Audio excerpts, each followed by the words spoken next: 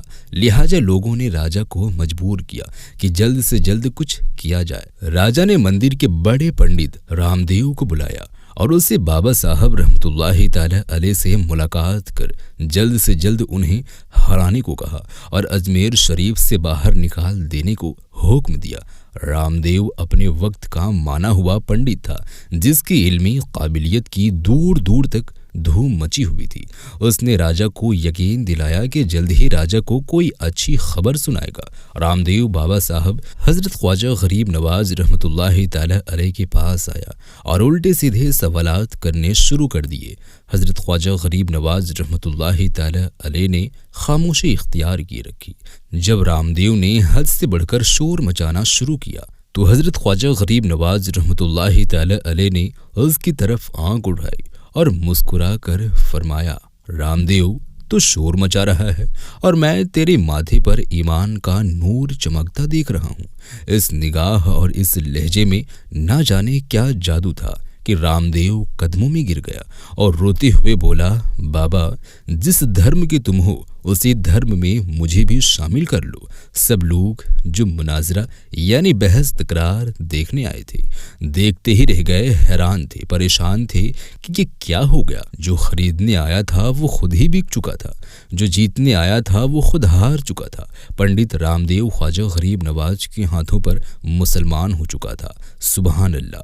تو دوستوں، یہ اللہ والوں کی شان ہوتی ہے، جب وہ اللہ کے ہو جاتے ہیں تو ساری دنیا ان کی ہو جاتی ہے۔ اب پیارے دوستوں، بھارت میں سیلاب کی وجہ سے کئی گھر مکانات پانی میں بہہ چکے ہیں۔ اس ویڈیو میں آپ لوگ دیکھ سکتے ہیں پانی اب اجمیر شریف درگاہ میں داخل ہو چکا ہے۔ جیسے ہی پانی اجمیر شریف کے بازاروں میں پہنچا تو خواجہ غریب نواز کی مزار میں ایسا چمتکار دکھا کہ پانی پیچھے کی جانب جانا شروع ہو گیا۔ یہ خواجہ غریب نواز رحمۃ اللہ تعالی علیہ کی بڑی کرامت ہے، جسے دیکھنے والوں کا ایمان تازہ کر دیا۔ اللہ کے ولیوں کی بے شمار کرامت ہے، جنہوں نے لوگوں کی زندگیوں کو بدل دیا۔ یہ ویڈیو آپ کو کیسی لگی ہمیں نیچے کامنٹ سیکشن میں ضرور بتائیں، اور ایسے ہی اور بھی ویڈیوز کو دیکھنے کے لیے چینل کو سبسکرائب بھی لازمی کر لیں۔ ملتے ہیں ایک اور نئی ویڈیو کے ساتھ، تب تک کے لیے اللہ حافظ۔